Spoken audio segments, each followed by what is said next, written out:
Buenas tardes.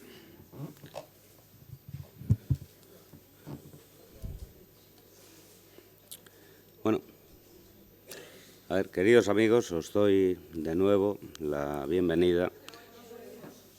¿No se oye? Bueno, tampoco lo que digo merece la pena en general.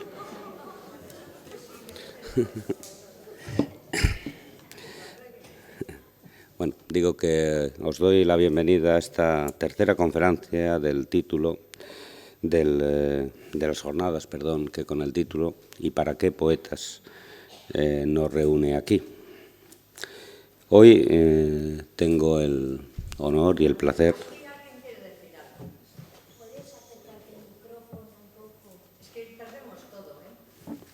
Pero qué manía, oye. ¿Qué? Digo que pues si con mirar vale.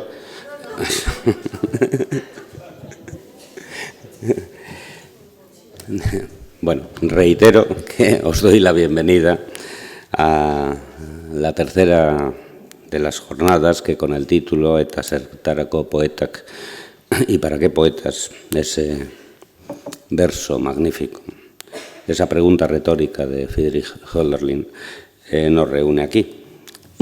Y hoy para mí es un honor y un placer presentar a Nuria Sánchez Madrid, a la que agradezco especialmente que haya venido porque, bueno, tenía dificultades técnicas para venir. Siempre es difícil presentar a un compañero y siempre en el mundo de la filosofía es mucho más difícil presentar a un kantiano, que son palabras mayores. Es decir, una vez un filósofo me decía que solo había 4 filósofos de primera división en la historia, que eran Platón, Aristóteles, Kant y Hegel. Cuando una se dedica, como Nuria, a uno de ellos, a Kant, y lo hace editando sus obras, como ella ha hecho, traduciéndolas, un compañero se lo agradece y se descubre. Además, yo he descubierto, no solo con sus textos, sino con su palabra, que tiene un talento especial para la palabra literaria. A mí me descubrió hace no mucho en Madrid dimensiones ocultas en un almacén literario, no una novela, que es Barrio, que yo no había descubierto. Hoy, de quien va a hablar es de Hannah Arendt, o desde Hannah Arendt. Hace muy poco se ha editado, bajo su dirección, un libro que tiene una cita con Hannah Arendt y la literatura. Hannah Arendt es quizá la testigo mayor de los desastres del siglo XX. Quizá además la filósofa que nos ha hecho ver no solo esos desastres, sino la condición de ellos. En ese sentido, entiendo que la conferencia de Nuria tiene una importancia mayor y parte de un compromiso que ahora veremos, pero que para mí resulta atractivo. Nuria. Esto creo que lo tengo que encender. Ahora se me oye mejor, ¿verdad? Bueno, yo me escucho con una resonancia un poco artificiosa, pero creo que así será mucho mejor. Muchas gracias, Patxi, por la presentación y por este diálogo que llevamos un tiempo tramando y por el que yo te agradezco mucho. Si tú piensas que tienes algo que agradecerme, desde luego más te tengo que agradecer yo a ti. La idea de este ciclo y el sentido que tenía pues, la contribución, ¿no? la intervención que yo pudiera tener en él, después de hablar con Patxi, pues acordamos, ¿no? que yo me ocuparía de presentar pues algunas ideas, ¿no? no me atrevo a hablar de tesis, que me ha parecido descubrir en una obra como la de Arendt, que está tan ligada a la búsqueda del sentido, a la promoción incluso del sentido, de la búsqueda del sentido por encima de los conocimientos que pueda acumular una facultad como el entendimiento. Y aquí, como ven, pues aparece ya Kant y aparece quizá muy pronto. Intentaré en estos 45 minutos aproximadamente que estaré hablando y que espero no se les hagan demasiado largos, intentaré delimitar qué es lo que Arendt entiende por ese sentido, por la seducción, ¿no?, del sentido, por el lugar que la literatura desempeña en ese trabajo, digamos, ese camino de seducción, de fascinación, ¿no? Y por último, me gustaría leer algunos textos, y algunos de ellos no son de Hannah Arendt, y esa es la única excepción que voy a hacer con respecto a la lectura de los textos que voy a manejar. Son todos de Arendt, menos uno que en realidad iba a decir es de Karl Kraus, pero no es solo de Karl Kraus, es de Rosa Luxemburg, ¿no? Es de Rosa Luxemburgo, un texto bastante conocido para los lectores que se hayan acercado a Die Fackel, a la antorcha, y a esa recolección que tenemos magníficamente editada en una selección en castellano por Adán Kovačić, en El acantilado. Me gustaría que dedicáramos quizá el tiempo final de la conferencia pues a leer juntos y a ver qué podemos extraer de la defensa, la apología de la compasión que Karl Kraus nos presenta comentando una carta desesperada, melancólica, nostálgica, de una Rosa Luxemburgo ya encerrada en la cárcel de Breslau en el año 17, ¿no? En principio, vamos a intentar ir trazando pues un poco los hilos del asunto del que yo me voy a ocupar aquí. En el título aparece una tríada que puede parecer rimbombante desde ciertos aspectos, desde cierta dimensión, pero que en el fondo es una tríada bastante humilde y que tiene que ver con el ciclo de la naturaleza y con el intento que la condición humana ensaya repetidamente de romper, digamos, con la terquedad, con la opacidad de ese ciclo que representa la misma naturaleza. Me estoy refiriendo a esa tripartición que habrán visto en el título, entre las llamas, las cenizas y el polvo. Esos tres elementos representan, de alguna manera, para Arendt, el nacimiento de una esperanza, el nacimiento de una confianza bastante sólida en la capacidad que tiene la literatura para sacarnos del tiempo que vivimos, para sacarnos del presente, para condensarnos, como se condensa el propio lenguaje, en un presente que va más allá del presente, en un presente que es un instante y en un instante que se convierte en la eternidad, ¿no? Arendt, en varios textos, pero quizá de una manera especialmente plástica, a mi juicio, en el parágrafo 23 de La condición humana, que es una obra a la que no sé si se han acercado, una obra conocida, una obra célebre de Arendt, especialmente porque ahí se recoge pues otra tripartición, seguramente la que, digamos, más ha pasado a la historia, ¿no?, del conjunto de la teoría de la acción de Arendt, la consideración de las actividades humanas desde el punto de vista de la labor o del trabajo, según como lo queramos traducir, la acción laborante, la actividad laborante del ser humano, que intenta acabar con el hambre y por ello se enfrenta al mundo y se enfrenta de manera desnuda al mundo, se enfrenta, digamos, a tumba abierta, a los obstáculos que el mundo le opone. y en esa actividad el ser humano conoce el esfuerzo, conoce el cansancio, conoce eso que viene después del hambre, pero también el miedo de que el hambre vuelva. Es decir, en el fondo lo que conoce gracias a la labor el ser humano es la vida, y a la vida nunca se la conoce del todo. La vida siempre nos gana la batalla, ¿no? De ahí la humillación profunda que Arendt considera que experimenta o que experimentamos, ¿no? Todos los seres humanos en el momento en que conocemos el esfuerzo.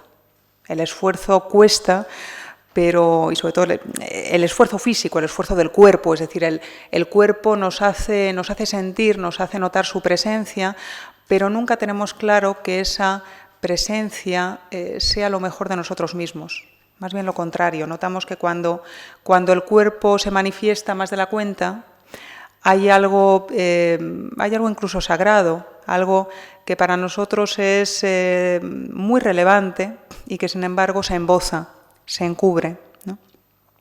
El cuerpo nos seduce, pero al mismo tiempo también nos desborda, ¿no? En segundo lugar, la actividad llamada producción, la actividad que pone en el mundo, pues eso que llamamos el hábitat, ¿no?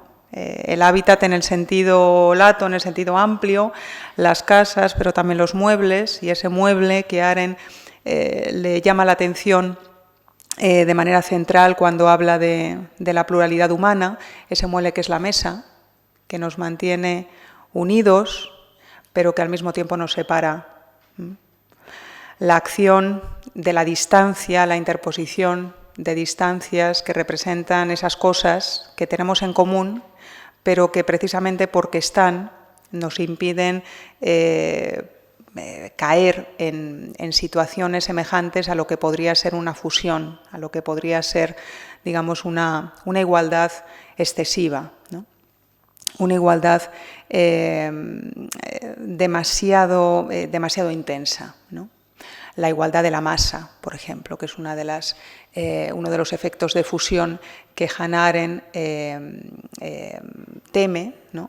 Por encima de todo, y que comparte, desde luego, en ese temor, consideraciones que ustedes pueden encontrar, por ejemplo, en Elias Canetti, ¿no? Es fácil encontrar, es fácil reconocer esa línea de filiación, esa conexión entre el miedo, el temor arendtiano por lo que representa la masa y la amenaza constante de olvido, ¿no? de salida de lo que sería el Estado social que Canetti en Masa y Poder representa con la masa y con la masa que entra en muta, ¿no? que se sitúa en ese estado, ¿no? que entra en ese estado en el cual no sabemos si hay locura, no sabemos si hay instinto, no sabemos si hay vida, pero en cualquier caso lo que sí percibimos es la inmensa violencia de la que es capaz esa comunidad inconsciente de su propia realidad, inconsciente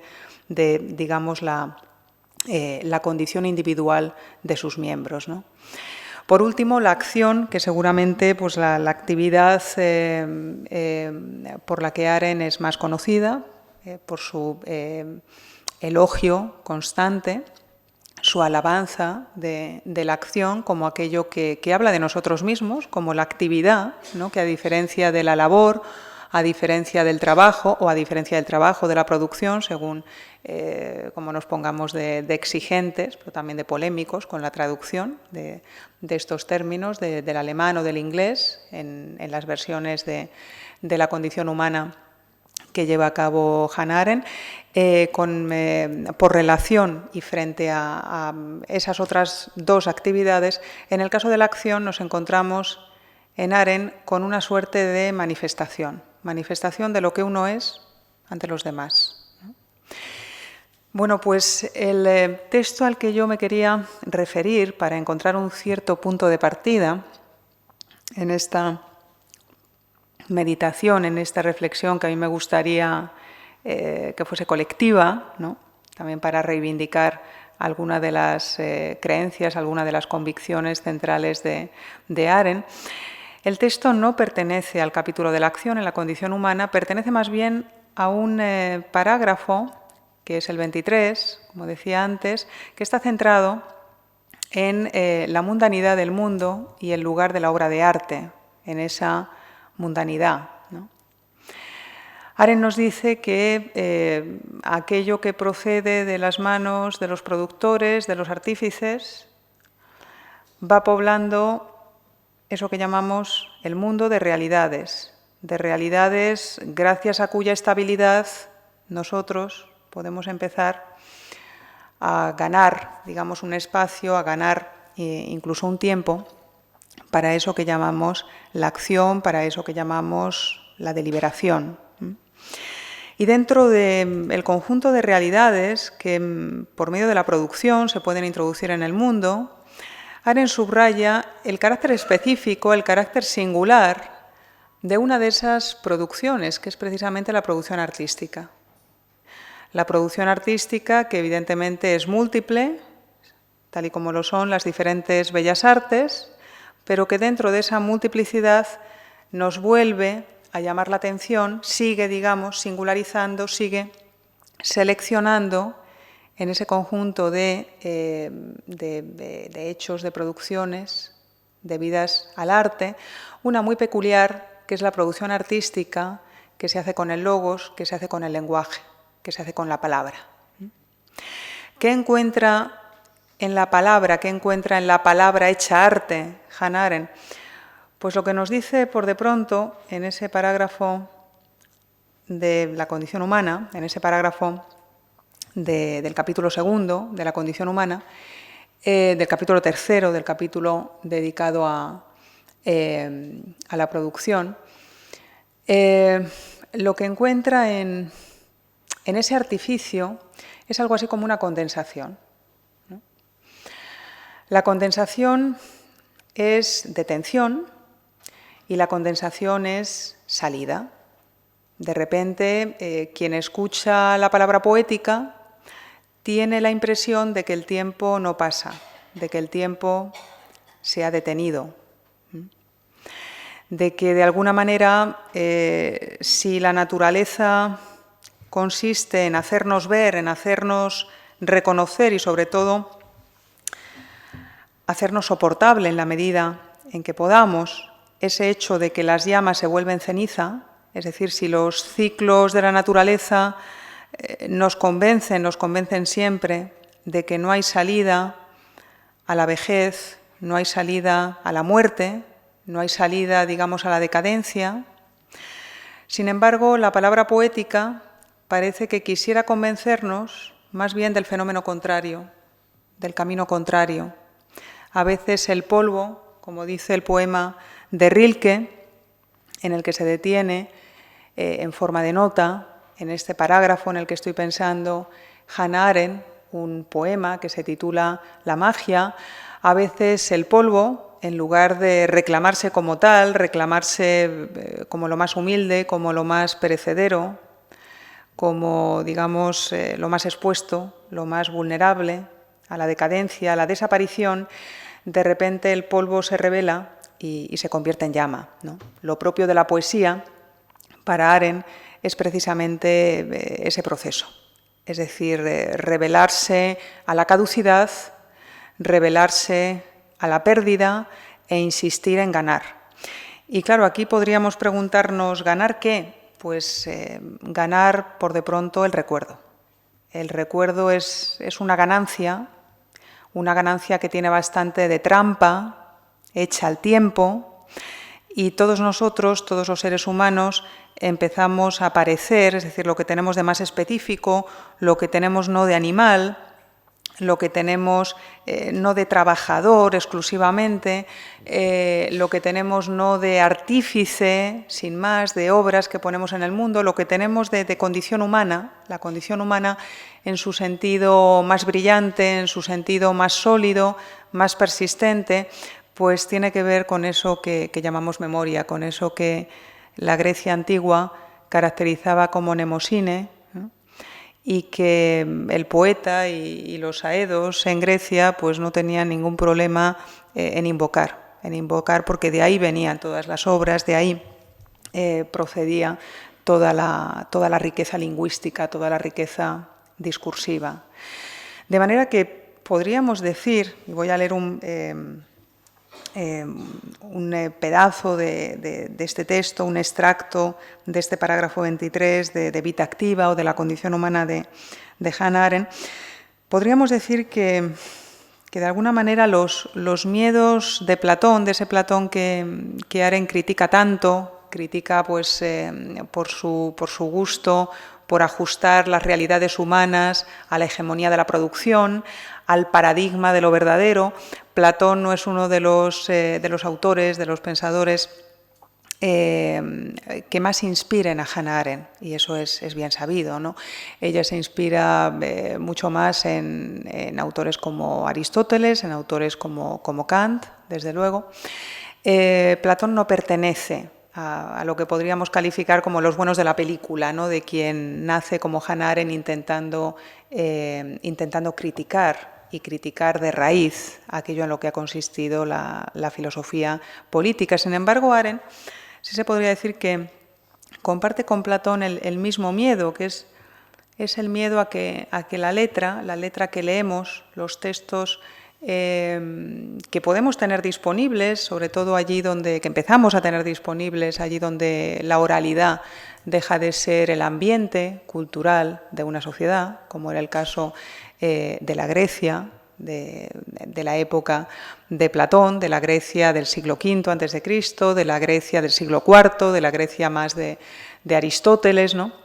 Esa Grecia para la cual la oralidad ya es un pálido recuerdo, ¿no? Pues de alguna manera Arendt y Platón comparten ese temor, esa reticencia a la palabra escrita, no porque la palabra escrita sea un depósito ciego a las resonancias que están depositadas en lo sonoro, sino por el temor a que Mnemosine no acuda en ayuda de quienes leen los textos, por temor a que los autores no puedan estar presentes cuando sus textos llegan a determinados destinatarios que ellos no controlan.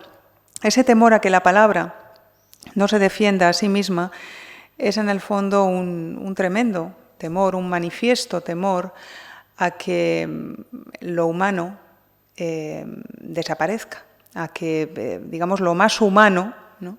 La producción de la palabra, la materialización de la palabra, pues eso, digamos, se queda inerme, se convierta en una cosa entre las cosas, no en una cosa que es capaz de dar sentido a lo demás, que es capaz de hacernos comprender en qué consiste el resto, ¿no? En qué consiste el resto de realidad de la que podemos tener experiencia. Me gustaría empezar a leer algunos de los textos que yo traía aquí a colación para empezar, pues, intentar aclararnos sobre esta tríada de la llama, las llamas, ¿no? En plural, el polvo y las cenizas. En este parágrafo 23, del que yo ya he hablado bastante, he mencionado bastante en lo que llevo de intervención, nos dice Hannah Arendt lo siguiente, en las páginas 34-35 de Vita Activa. En el caso de las obras de arte, la reificación es más que simple transformación, es transfiguración. Verdadera metamorfosis en la que ocurre como si el curso de la naturaleza, que desea que todo el fuego se reduzca a cenizas, quedase invertido e incluso el polvo se convirtiese en llamas. Siempre es la letra muerta en la que debe sobrevivir el espíritu vivo, y dicha letra solo puede rescatarse de la muerte cuando se ponga de nuevo en contacto con una vida que desee resucitarla, aunque esta resurrección comparta con todas las cosas vivas el hecho de que también morirá. La poesía, cuyo material es el lenguaje, quizá es la más humana y menos mundana de las artes, en la que el producto final queda muy próximo al pensamiento que lo inspiró. El carácter duradero de un poema se produce mediante la condensación, como si el lenguaje hablado, en su máxima densidad y concentración, fuera poético en sí mismo.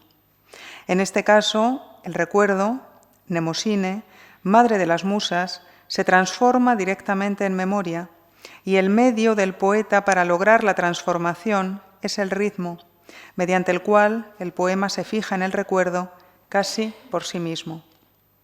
Esta contigüidad al recuerdo vivo capacita al poema para permanecer, para retener su carácter duradero, al margen de la página impresa o escrita. Y aunque la calidad de un poema puede estar sujeta a una variedad de modelos, su memoriabilidad determinará de manera inevitable su carácter duradero, es decir, su posibilidad de quedar permanentemente en el recuerdo de la humanidad. Este texto comienza señalando eso que yo anunciaba un poco antes como la inversión del proceso, la inversión del proceso natural, de las llamas a las cenizas. Bueno, pues a veces el polvo, digamos, consigue devolverse, consigue regresar al milagro de la llama, es decir, consigue revivir eso que por caduco, eso que por contingente, por humilde, pues en realidad no tiene como promesa el sentido, tiene más bien como destino la muerte, ¿no?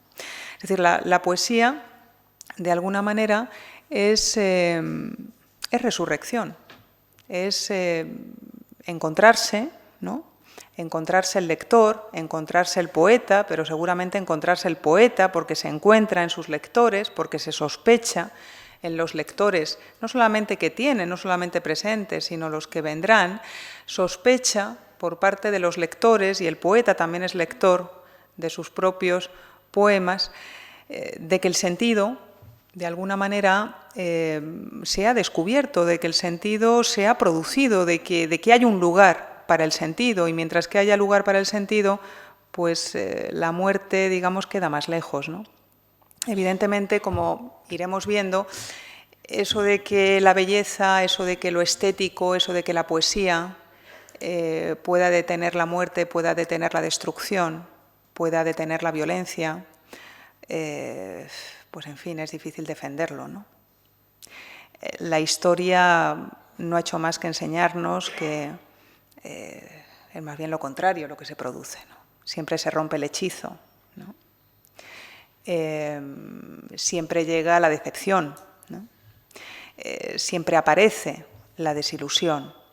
Sin embargo, eso no impide, y aquí podríamos iniciar una cierta polémica, un cierto diálogo con un autor que se ha ocupado mucho de estas cosas, como es Adorno.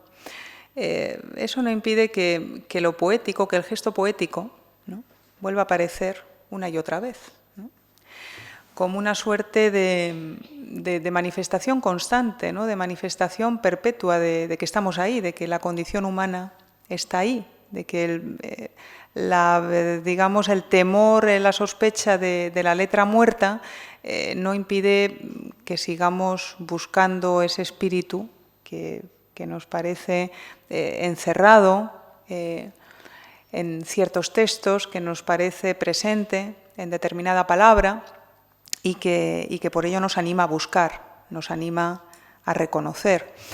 De alguna manera, el texto que acabamos de leer nos dice que nosotros, que la condición humana es un espacio no solo terrestre, no solo importa la tierra, no solo importa la casa, importa también esa resonancia a la que llamamos recuerdo, y el recuerdo es discursivo. El recuerdo, evidentemente, está hecho de imágenes, y aquí podríamos recuperar a cierto Pasolini, al Pasolini de las cartas luteranas, ¿no?, el lenguaje poético de las cosas. Nada nos enseña más pues que las cortinas que conocimos en las casas de nuestros abuelos, los muebles que conocimos en esas casas que ya han desaparecido, que ya han pasado a mejor vida, que ya han pasado, digamos, a las páginas de los manuales de historia del arte, en el mejor de los casos, ¿no?, de los manuales de artes populares, ¿no? Nunca... por utilizar la expresión de Pasolini, nunca encontraremos alternativas, ¿no?, encontraremos otro tipo de elementos que sean capaces de enseñar a los seres humanos con tanta contundencia como les enseñan las cosas. Esa afirmación de Pasolini hablando a Gennariello, a ese muchacho napolitano, que tampoco tiene que ver con ese norte de Italia que Pasolini aborrece ya en los años 70, ese programa pedagógico, digamos, de recuperar el lenguaje en principio silencioso de las cosas, me parece que está presente también en Hannah Arendt. Hannah Arendt es muy sensible al modo en que las cosas nos hablan, ¿no? Pero no basta con la tierra, ya digo, no basta con las casas, no basta con el ámbito doméstico. Eso no es lo único que nos humaniza, ¿no? Falta algo más, y ese algo más pues lo podemos llamar memoria. Lo podemos llamar memoria con los griegos, lo podemos llamar recuerdo, lo podemos llamar rememoración. Y digamos que cuando nos instalamos en ese momento, pues nos encontramos en una situación muy semejante a esa que un antropólogo, y cito voluntariamente a un antropólogo, que algo sabrá sobre eso que somos, ¿no? Alguien como Lévi-Strauss en una conversación ya célebre con Charbonnier, cuando se le pregunta, ¿y para usted qué es eso del sentido? Para usted, en realidad, ¿cuándo se produce lo estético? ¿Cuándo se llega a lo estético? ¿De dónde viene lo estético? ¿Lo estético es un código? ¿Lo estético es eso que nos dicen los académicos? ¿Lo estético es lo que nos dice el pueblo? ¿Qué es lo estético, no? Y Lévi-Strauss en ese momento se pone, pues, como era él, ¿no? Sí, silencioso, ¿no? Meditativo, reflexivo, y de repente pues le dice a Charbonnier que en realidad el sentido aparece siempre que determinados signos se promocionan, ascienden, digamos, logran crear una estructura que para una subjetividad, que para un sujeto, se vuelve interpretable. Es decir, lo que llamamos estético es precisamente la promoción significativa de los signos, que de repente lo que no es más que una cosa entre las cosas, y los signos también son cosas, pues de repente eso que es sin más fáctico, eso que es sin más, incluso podríamos decir, inerte, pues de repente se vivifica, de repente le habla al ser humano. Le habla al ser humano y le dice cosas que tienen que ver pues con lo que se espera de él, con lo que él espera de sí mismo, con lo que él considera un paradigma, un modelo. Podemos pensar en esas escrituras, esos dibujos geométricos que tanto dieron que pensar en el estudio de la antigua Grecia. Podemos pensar, por supuesto, en la pintura, podemos pensar en el dibujo, pero también podemos pensar en la poesía, lo que la poesía hace con el lenguaje que utilizamos todos los días. La poesía lo recupera, la poesía de alguna manera le da la oportunidad de un segundo nacimiento. Lo estético, por tanto, ese misterio que lleva a que de repente el polvo, eso que es tan fáctico, eso en lo que ni siquiera había necesidad alguna de que reparáramos en su existencia, pero sin embargo la novela, la poesía, el escrito de un autor, el texto, pues lo convierte en algo central. Y eso que se convierte en algo central puede ser lo menos llamativo, puede ser lo que pase más desapercibido, insisto, y sin embargo ahí en el texto pues no deja de llamar nuestra atención, no deja de centralizar nuestra reflexión, incluso no deja de ser la ocasión para que algo en nosotros se ponga a funcionar. Y eso que se pone a funcionar en nosotros cuando admiramos una obra que nos parece bella, que nos parece misteriosa, que nos parece enigmática, eso que se pone a funcionar para Arendt es lo que consideramos humano, es lo más humano que tenemos, ¿no?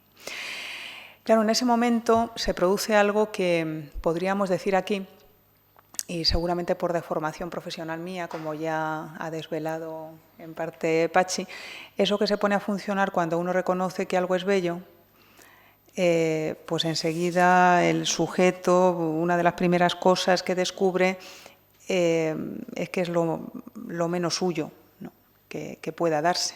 Es decir, eso que reconocemos cuando algo es bello, pues evidentemente es bello para nosotros, pero al mismo tiempo hay cierta exigencia de que eso que nos parece bello, pues también lo sea para los demás. De manera que eso que Arendt califica como recuerdo, eso que los antiguos entendían como recuerdo y que nos lleva al ritmo y nos lleva quizá a la danza, nos lleva también a la música, y aquí podríamos introducir también en la discusión a Nietzsche, ¿no?, al Nietzsche de la palabra y la música, ¿no?, al Nietzsche de la genealogía en el ámbito estético, que necesariamente nos lleva a la música. Eso que es Mnemosyne, pues en el fondo es el nombre de una comunidad, pero de una comunidad muy extraña, porque es una comunidad de individuos que se parecen muy poco, que tienen muy poco en común, que incluso no quieren tenerlo, es decir, no quieren esa coincidencia, no buscan esa coincidencia, pero que sin embargo se encuentran en esos momentos en los que reconocen determinadas piezas de la realidad y especialmente determinadas piezas del lenguaje, pues como algo que tiene sentido en sí mismo, como algo que se sostiene en sí, ¿no?, como algo que no es solamente agradable, sino que es bello.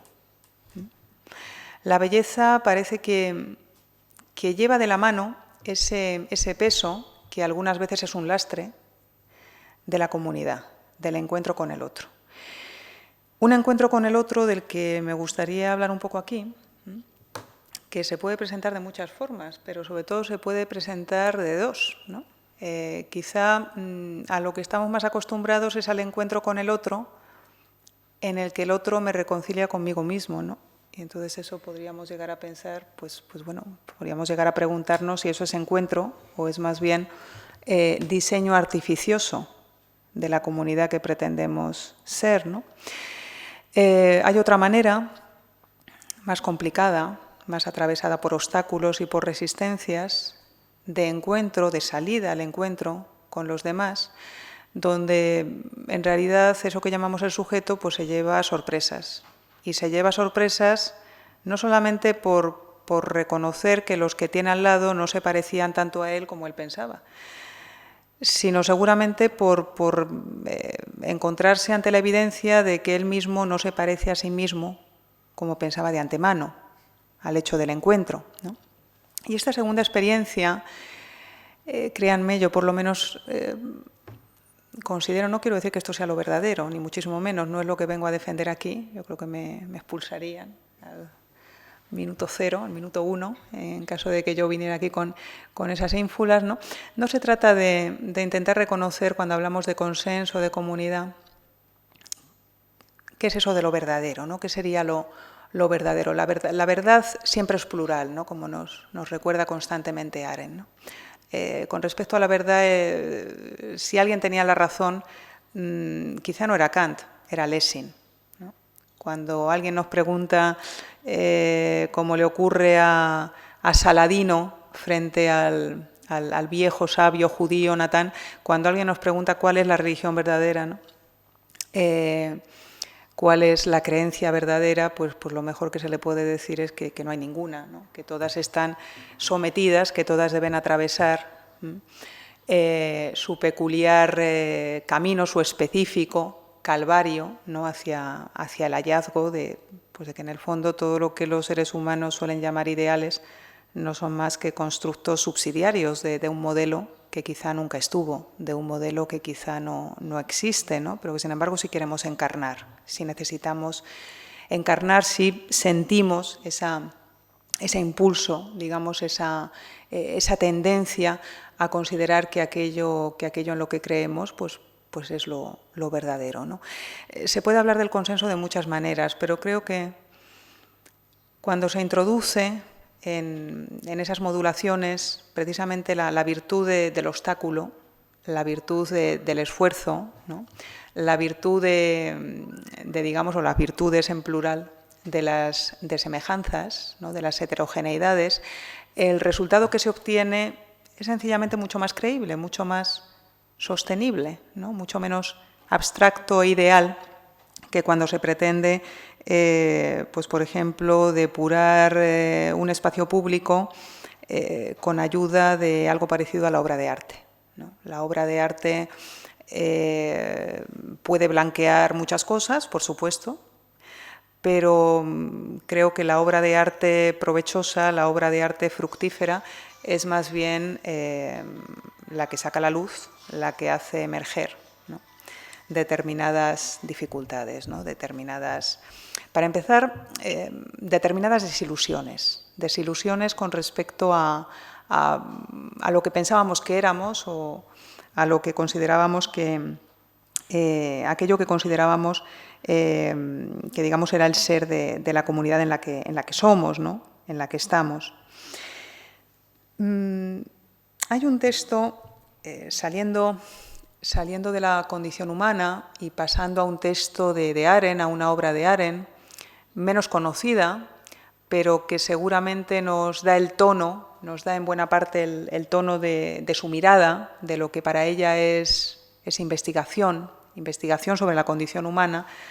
Un texto de los años 30, un texto que en el año 33, que es cuando Arendt tiene que abandonar Alemania, hacia París en primer lugar, después hacia Estados Unidos, cuando Arendt tiene que huir de eso que había sido su patria, ¿no?, experimentando pues, lo que significa ser un paria, ser un sin papeles, ¿no?, en la Europa de la mitad del siglo XX, una experiencia que será fundamental para su profundo enfado con la filosofía política, su profundo enfado con ese negocio que aún ahora tenemos montado en Europa, ¿no?, de Estados-nación, que solamente están dispuestos a defender a los suyos, solamente están dispuestos a defender a sus ciudadanos, pero que además son los miembros de su pueblo, los miembros de su nación. Esa identificación entre territorio, nación, Estado, es una identificación que es una conjunción que Arendt considera profundamente destructiva de la vida política, porque allí donde, por decirlo brevemente, allí donde un Estado que se precie, digamos, da el do de pecho, allí donde da lecciones a los demás, es cuando deja de obsesionarse con esa unidad, con esa perfecta partición de los elementos, del territorio, de la adscripción nacional, cultural, de las formas políticas, ¿no? Nada es tan fácil. Nada es tan fácil, todo está mucho más mezclado porque todo es mucho más borroso, porque la vida es mucho más gris para Hannah Arendt. De ahí su profundo enfado también con sus amigos sionistas, que en un determinado momento de la película, de la propia tragedia de los judíos, consideran que no les queda otra que fundar un Estado-nación, que no les queda otra que fundar el Estado de Israel, que digamos, frente a la discusión con la historia y con la verdad y con el sentido, y la discusión acerca de su propio destino, pues ellos eligen con Herzl jugar al juego al que juegan todos, de manera que lo que van a fundar es un Estado como los demás. No van a hacer ningún tipo de experimento, no van a introducir ningún tipo de novedad en el campo político. Esa es una apuesta con la que Arendt nunca estará de acuerdo. La Arendt, que en los años 30, como digo, pues siente una cercanía muy personal, muy peculiar, a una mujer judía del siglo XIX, de la primera mitad del siglo XIX, que es Rahel Levin, de Casada van Hagen, una mujer que acogió en su salón en diferentes momentos, en los primeros años del siglo XIX y luego ya a partir de la década de los 20 hasta su muerte, primero en una buhardilla, luego en una casa pues, mucho más amplia y más lujosa también, y con otro tipo de visitantes en la segunda etapa de su vida, pues con tertulios como Heine, como Humboldt, como Hegel. Rahel van Hagen se convierte en los años 30 para Arendt en una auténtica obsesión. Esta mujer para ella representa eso que le ocurre al ser humano cuando le niegan ocupar un espacio, cuando le niegan ser sujeto de derechos y, sin embargo, él sigue insistiendo en construir un sentido propio. Ese sentido propio, Varnhagen lo pretende construir, lo pretende llenar, lo pretende tramar con ayuda de textos, con ayuda de lecturas, con ayuda de conversaciones, con ayuda de eso que podríamos calificar como un auténtico germen del espacio público. Y, de hecho, autores como Ben-Habib, autores como Habermas, antes de Ben-Habib, lo han visto de esa manera, ¿no? Es curioso que en estos salones, tanto en el siglo XVIII como en el siglo XIX, en estos salones de lo privado, en este espacio privado, se esté intentando ampliar, ¿no? Se estén intentando ampliar las coordenadas de algo que el espacio público está negando. Para empezar, está negando la palabra, no está negando la voz, no está negando la queja, no está negando el grito a alguien como Varnhagen, pero, sin embargo, lo que sí se le niega es justamente que tenga algo que decir, ¿no? Y esa es una vieja polémica en el campo de la filosofía política que sería interesante traer a colación con Hannah Arendt. Hannah Arendt está muy convencida, y yo creo que de ahí proceden buena parte de los problemas que tiene. Todos tenemos muchos, pero esos que ella tiene, pues en buena parte proceden de un excesivo convencimiento, a mi juicio, de la bondad, de la exactitud, de esa frontera con que Aristóteles, al comienzo de la política, nos dice que la foné, eso que uno hace cuando grita hay, cuando algo le duele, cuando algo le gusta también, ¿no? Eso con lo que expresamos el placer y el displacer, eso que nos hace perder la compostura. Aristóteles nos dice eso está por debajo de la línea de visibilidad política. Es decir, lo que quiera aparecer en política tiene que mantener la compostura, tiene que recuperar algo así como el saber estar y atreverse a producir un discurso dotado de sentido, articulado. El logos no es la foné es lo que tenemos en común con los animales, ¿no? Y con los animales tenemos en común lo justo, tenemos en común lo doméstico, pero no tenemos en común el ágora, ni tenemos en común el areópago, ni tampoco la eclesía. Las instituciones políticas no permiten que lo animal se abra paso en su interior.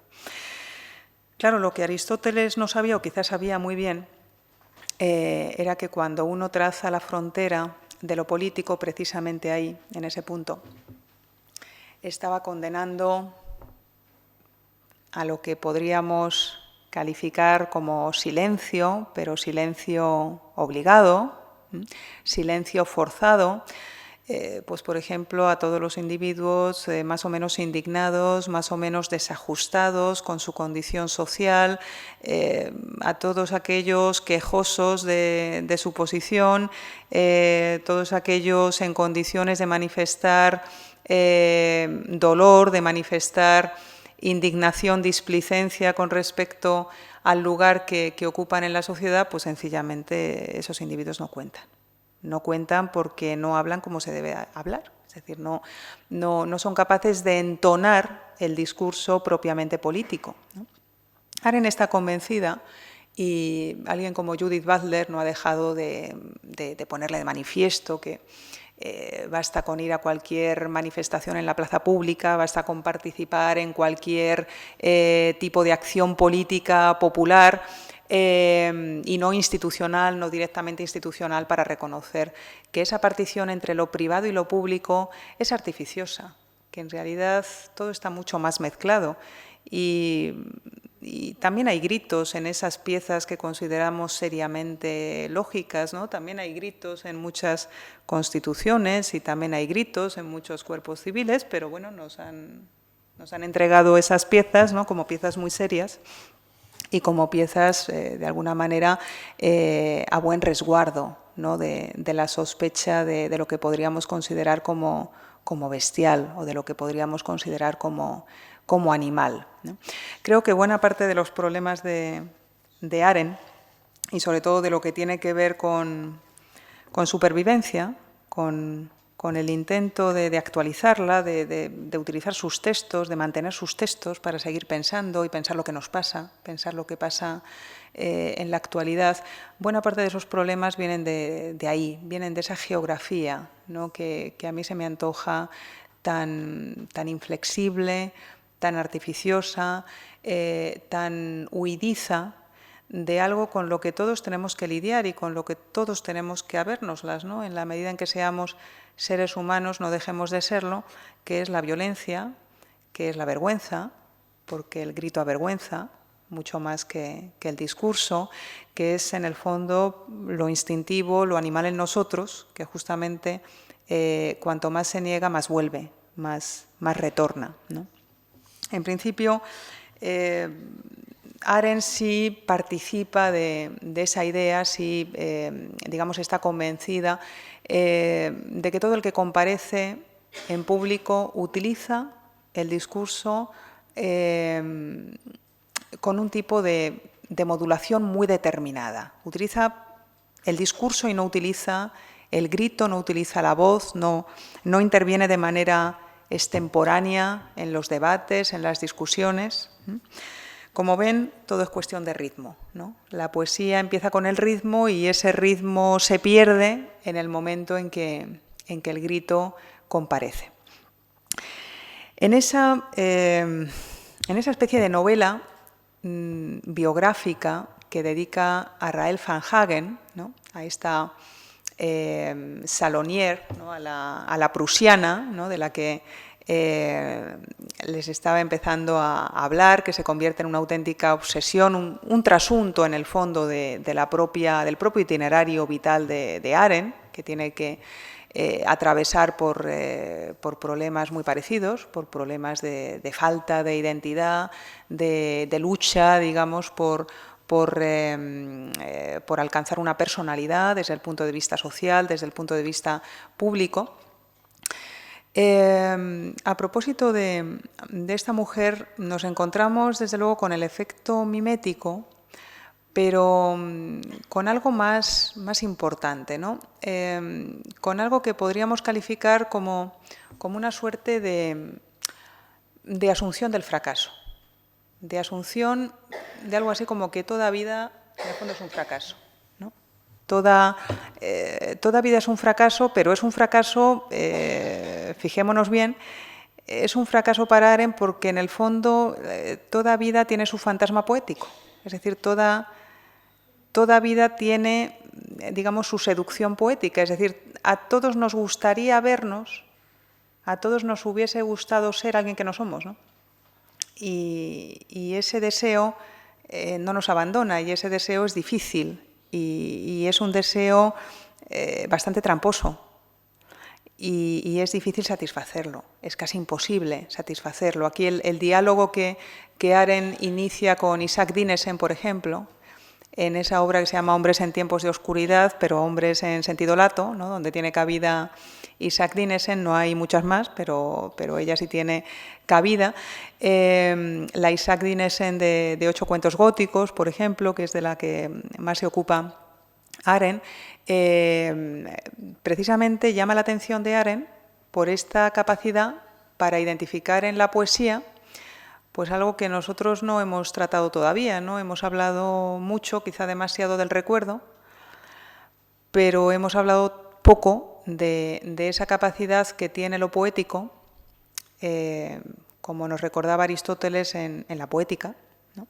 Esa capacidad de lo poético para darle sentido a todo, para troquelar una historia de manera que todos los acontecimientos cumplen una función. Y parece que todo tiene un sentido y un sentido prefijado y parece que todo está sometido a un guión. Y si hay un guión, hay un guionista, hay un demiurgo, ¿no?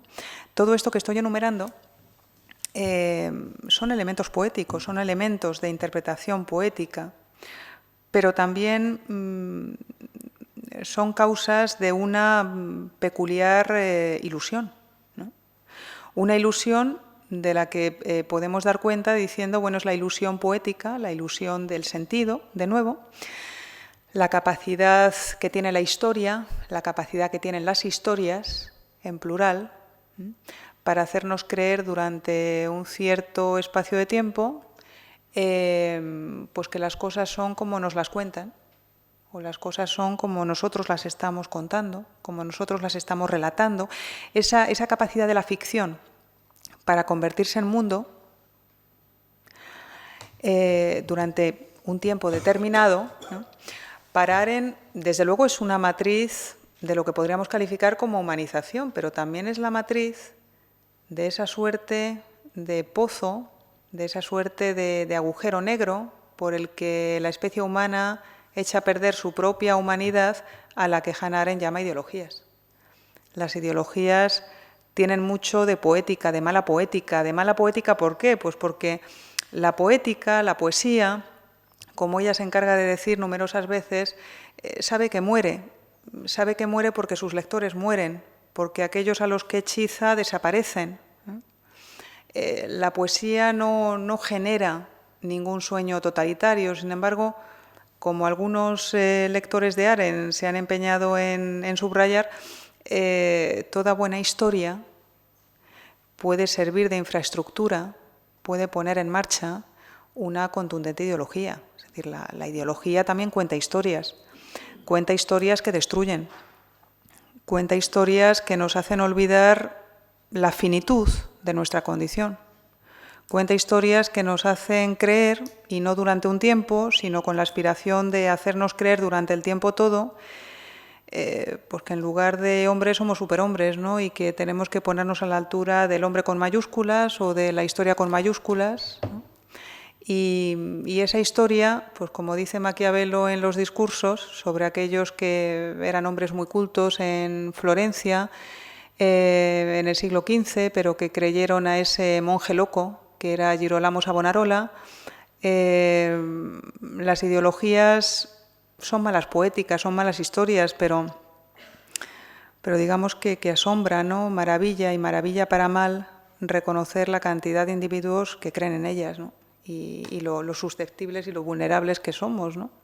A la hora de dejarnos engañar por esas historias malas que en este caso tienen un final feliz para unos pocos y un final bastante aciago para todos los demás, ¿no? Esa lógica amigo-enemigo que atraviesa las malas historias, ¿no?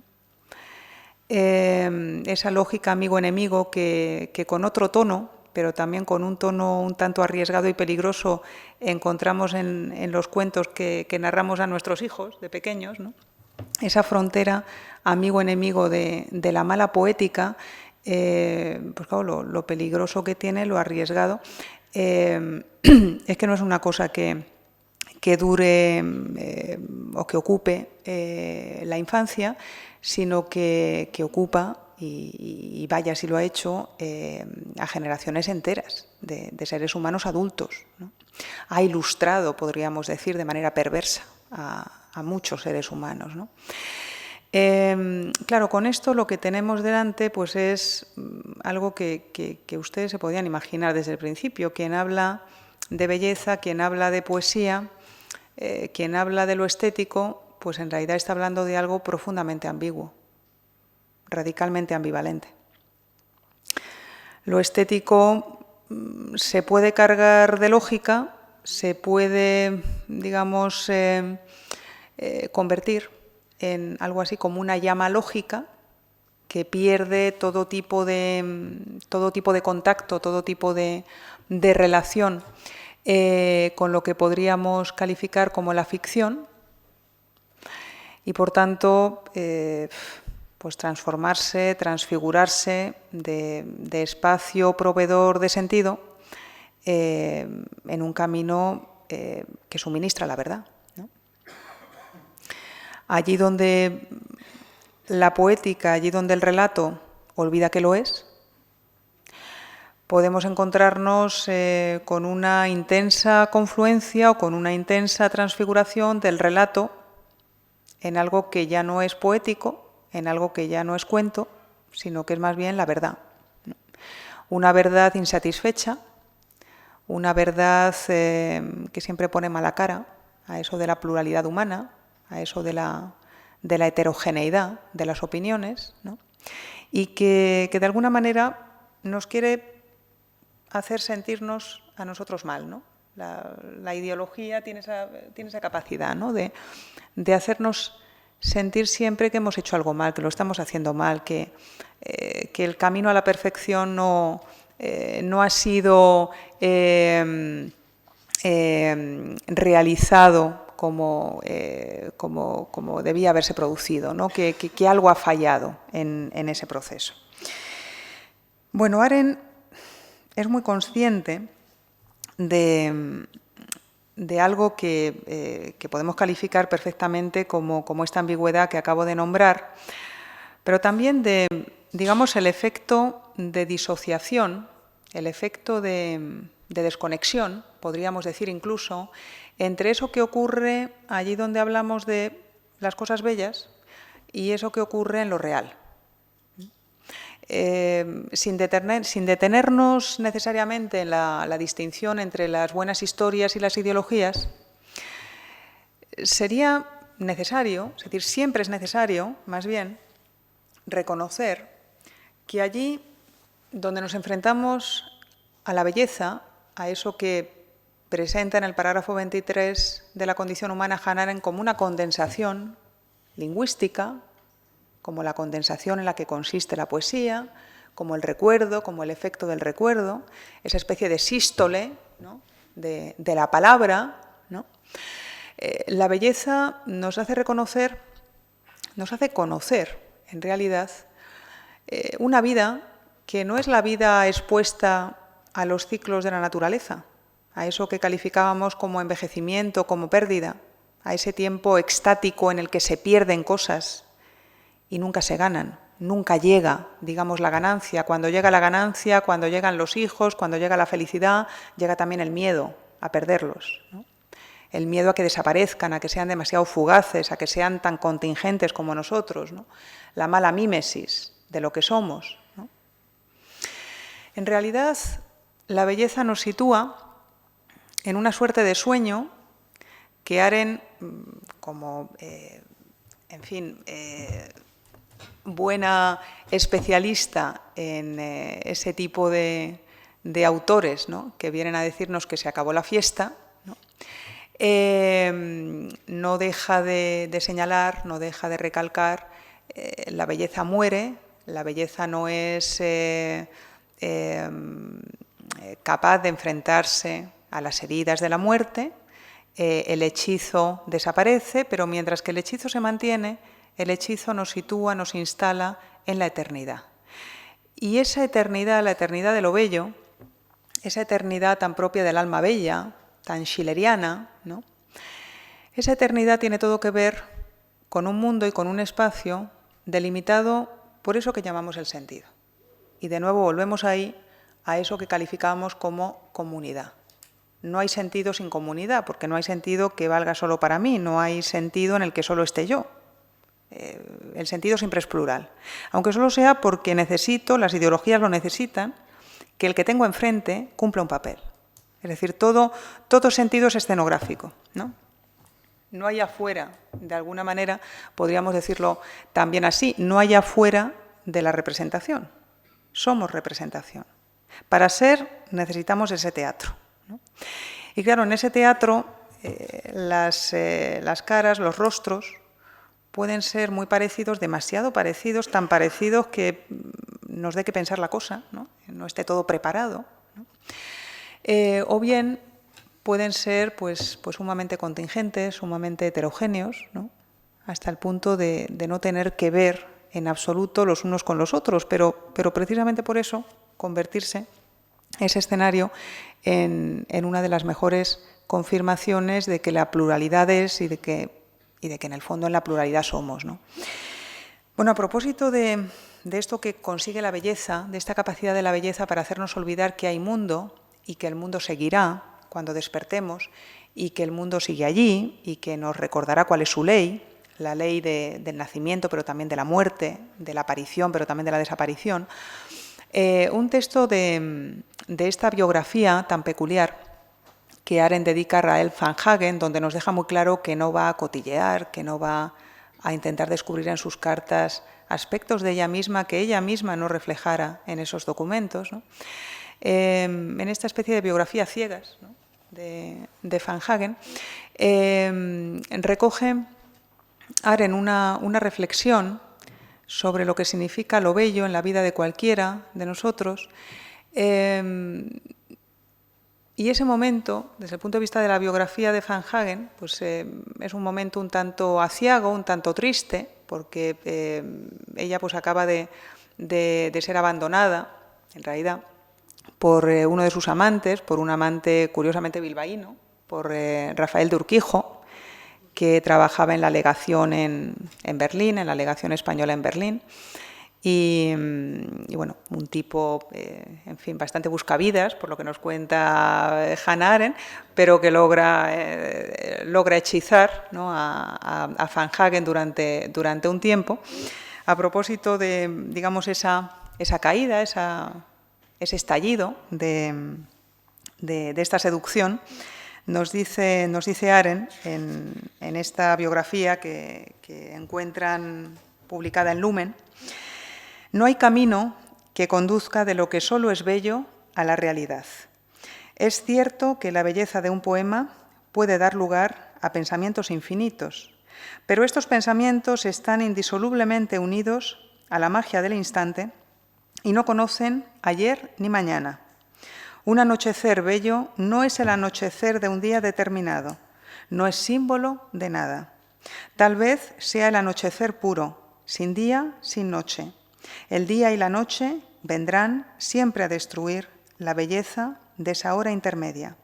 Y solo el lenguaje capaz de nombrar lo bello lo conserva en un eterno presente. El anochecer real siempre hará pedazos la magia de la palabra anochecer. Y la continuación de la vida siempre destruirá la belleza del crepúsculo. Al vasto horizonte de lo mágico e impreciso siempre se opondrá la precisión de lo que es. Siempre lo uno será para lo otro algo parecido a una cárcel, aislada por altos muros. La vida siempre triunfa sobre el hechizo y en su aislamiento lo bello siempre permanece intacto e invicto a pesar de esa victoria. Pues lo bello insiste en su capacidad de ser visto y oído, aun cuando no tenga efecto alguno o no sea más que un monumento a sí mismo. Lo bello preserva la magia, aunque la realidad no se deje hechizar y el tiempo, la sucesión de los días, se resista a todo encantamiento. La belleza extrae su poder de la magia, aunque el tiempo sea más poderoso, porque también muere el ser hechizado. Evidentemente, aquello de lo que levanta acta en estas páginas, que nos hablan de esta situación sentimental de Van Hagen, después de la ruptura con este Rafael de Urquijo, aquí se está levantando acta de la capacidad que tiene lo bello y que quizá nunca, como en el romanticismo, ¿no?, ha hecho valer esa dimensión, la capacidad de lo bello para producir un mundo propio que no tiene por qué desembocar en lo real, que no tiene por qué transformar nada en el mundo. Por eso mencionaba antes al alma bella, ¿no? Estamos hablando aquí de un mundo interior, ¿no?, de un mundo profundamente leibniziano, profundamente perfecto. Todo va bien hasta que ese anochecer, que es el del poema, pues se convierte en el anochecer del que somos espectadores, ¿no? Todo va bien hasta que llega la experiencia. Esta es una poesía, podríamos decir, sin experiencia, ¿no? Esta es una poesía pobre, al contrario de lo que habría defendido Benjamin seguramente, ¿no?, también en el año 33, el año en que Arendt finaliza esta biografía de Rael Van Hagen. Es lo contrario de lo que habría afirmado alguien como Benjamin a propósito de las relaciones entre la narración y la pobreza, ¿no?, y entre la experiencia y la pobreza, ¿no? El tipo de mundo estético que está presentando aquí Arendt, pues es un mundo armonioso, es un mundo equilibrado, pero es un mundo que en realidad está, digamos, a buen resguardo, ¿no? Está a buen resguardo del mundo real, ¿no? Evidentemente, Arendt no participa de una estética que sirva para aislar, ¿no? La estética, por de pronto, tiene que ser consciente de que la pluralidad, de que, digamos, la capacidad para ocupar el lugar del otro, para ver las cosas como las ve el otro, esa capacidad, por de pronto, pues es la condición plural que nos transmite una facultad como la imaginación o una facultad como la facultad de juzgar, ¿no? En Arendt, lo estético, la poesía, la rememoración, el recuerdo como depósito de los sentidos, en los que han insistido generaciones sucesivas de seres humanos, todo ese depósito de realidades no hablan únicamente al sujeto, hablan a algo que en términos de Arendt tendríamos que calificar más bien como persona o más bien como daimon. Y claro, su punto de vista, el punto de vista de Arendt cuando nos habla de estos conceptos, ¿no?, tan pomposos, persona, personalidad, frente a subjetividad, lo que ella parece que intenta transmitir es que cuando uno actúa, cuando uno hace algo, ¿no?, cuando uno realiza determinadas acciones o cuando dice determinadas cosas y pronuncia determinados discursos, pues al fin y a la postre, el último que se entera de lo que ha hecho, pues es el sujeto. Es decir, el sujeto en Arendt es un elemento expuesto, es un elemento vulnerable, porque se convierte casi de manera instrumental en medio de manifestación de otra cosa. Y en lo estético reconocemos, pues de alguna manera, ese milagro, el milagro de esa estructura, ¿no? Los límites, las fronteras de lo estético, los hilos que circulan en la obra, ¿no?, en las obras de arte, en los productos estéticos, esos hilos rara vez son completamente controlados por el productor, por el artífice, y precisamente ese es su mayor éxito, es decir, la capacidad para conectar con otros, la capacidad para entrar en contacto simpáticamente, pero también en otros casos de manera displicente, con ayuda del placer, pero también del displacer, según el tipo de obra artística que tengamos delante, una obra más o menos condescendiente con su tiempo, una obra más o menos crítica, de denuncia de ciertos problemas de su presente. El artista siempre busca comunicarse con algo que no es él, ¿no? Siempre busca entrar en contacto con el otro, ¿no? Y esto creo que nos lleva de pleno a algo con lo que me gustaría terminar la charla, por llamarla de algún modo, que no sé si tengo todavía tiempo. ¿Cuántos minutos?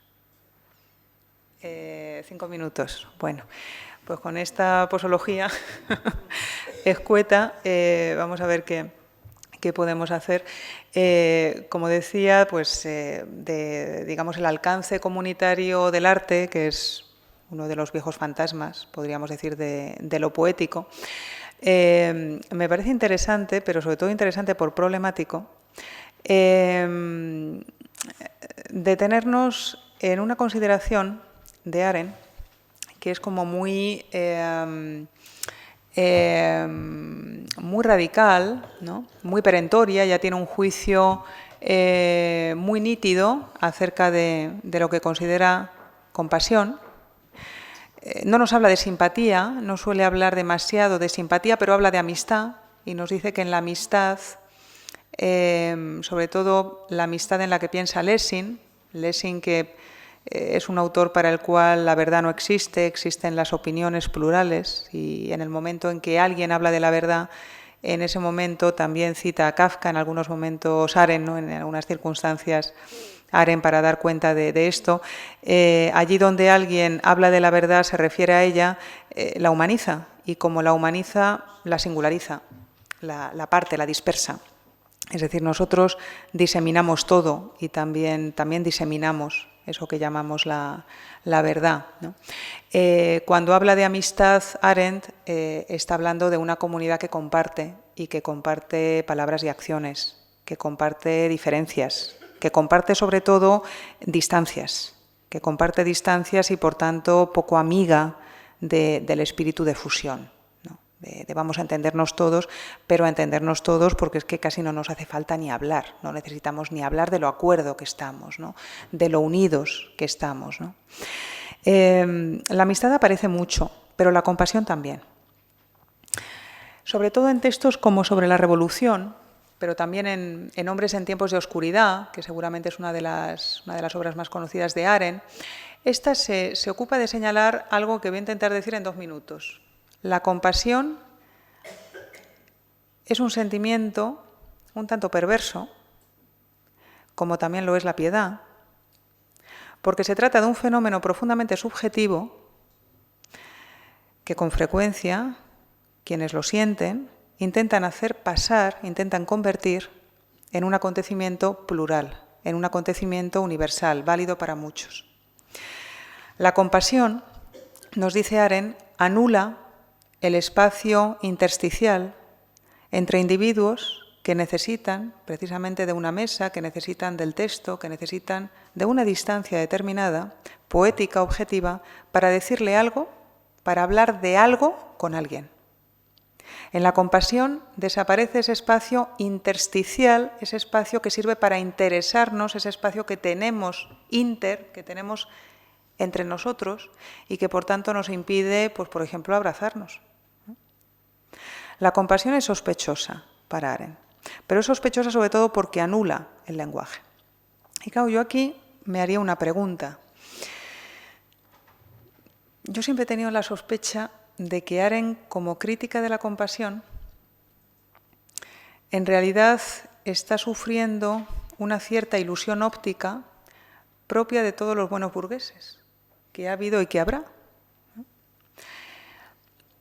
Propia de eso que los liberales escoceses calificaban como sympathy, ¿no? Como simpatía, y que los alemanes intentaban traducir, los alemanes como Kant, lectores de Hume en alemán, intentaban traducir como Teilnehmungsgefühl, sentimiento de participación. Sentimiento de participación, pero que al mismo tiempo es una sana distancia. Sentimiento de comunicación universal e íntima, nos dice Kant en el parágrafo 60 de la Crítica del Juicio, pero también sentimiento de participación universal, ¿no? La simpatía de la Ilustración, sobre todo de la Ilustración escocesa, es un campo, digamos, de operatividad demasiado clausurado, demasiado delimitado de antemano, demasiado poco abierto a la experiencia.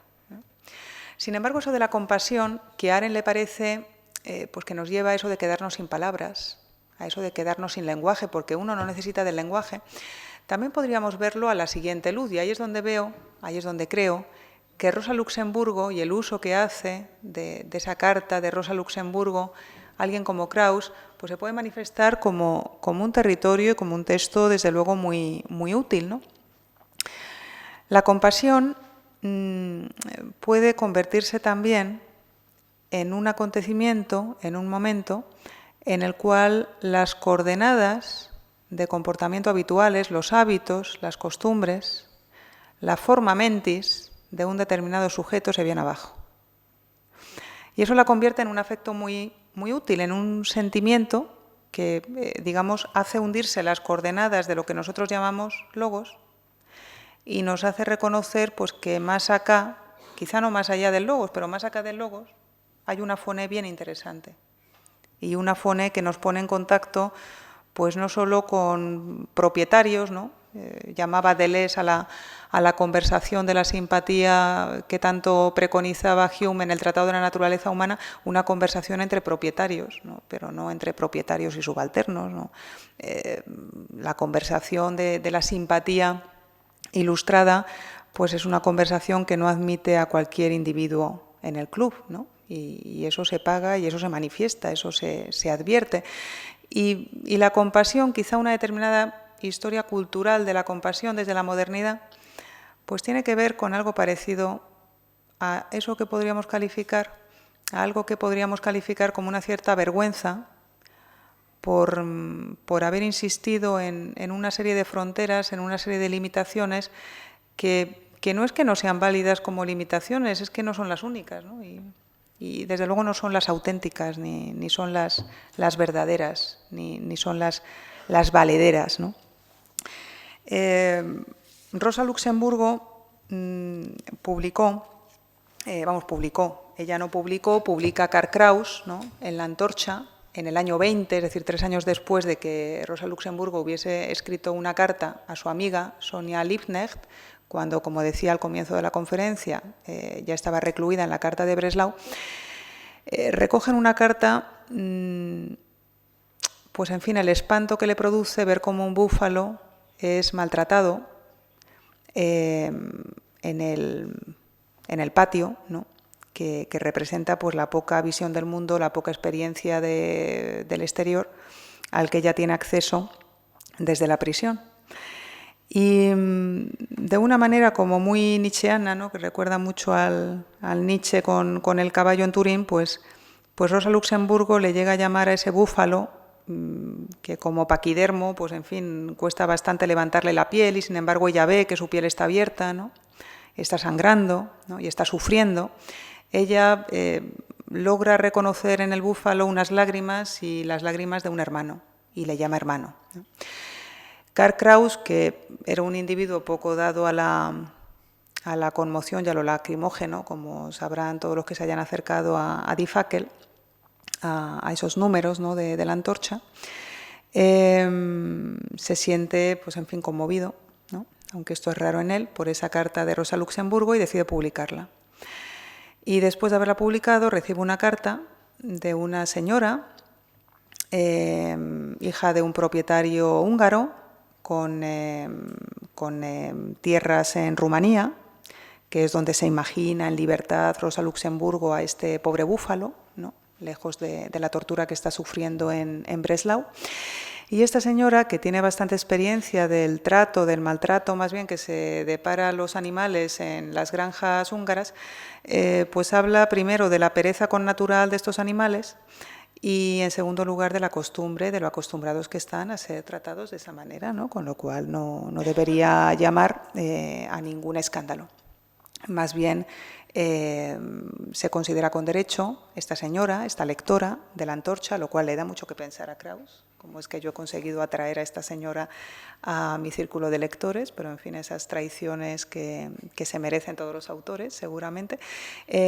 Kraus se siente un tanto escandalizado porque esta señora pues sea una de sus lectoras, y desde luego no pierde la oportunidad de publicar la carta, de publicar esta carta donde esta mujer pues llega a llamar histérica a Rosa Luxemburgo, llega a decir cosas como si hubiese podido esta granuja, ¿no?, que nos ha levantado a todo el pueblo y que lo ha llevado a las calles, pues le hubiese gustado hacer lo mismo con los búfalos, seguramente, ¿no?, y crear una república de búfalos, y en fin, su gusto por la vulnerabilidad pues no hace más que mostrar una perversión. Con las frases que le dedica Karl Kraus a esta comparación de documentos, a la comparación de la llamada a la compasión de Rosa Luxemburgo, y de, digamos, la ruptura del hechizo de la compasión al que anima esta hija de un gran propietario húngaro, me gustaría terminar la conferencia, ¿no? En las páginas 404-405 de la edición del Acantilado, de estos artículos de La Antorcha, leemos lo siguiente: aunque las palabras de la buena de Rosa Luxemburg no estuvieran acreditadas por la más mínima objetividad, y los animales de Dios no estuvieran ya hace tiempo en los prados verdes, sino todos al servicio del comerciante, ella habría dicho más verdades ante Dios que esa propietaria de fincas empeñada en alabar la falta de pretensiones del animal en cuanto a la alimentación y en quejarse tan solo de su andar lento, y que la humanidad, decidida a contemplar al animal como un querido hermano, es más valiosa que la bestialidad a la que esto le divierte, y que bromea con la idea de que un búfalo no se habría asombrado demasiado al tener que tirar de un vehículo de transporte en Breslavia, ni al recibir un baquetazo con el extremo del mango del látigo, porque se trata de esa asquerosa listeza que hace que los señores de la creación y sus señoras sepan desde su juventud que un animal no experimenta nada en su interior y que es igual de insensible que su dueño, por el simple motivo de que no fue dotado de las mismas porciones de arrogancia y porque además no es capaz de manifestar sus sufrimientos en la jerigonza de que aquél dispone. Muchas gracias por su atención.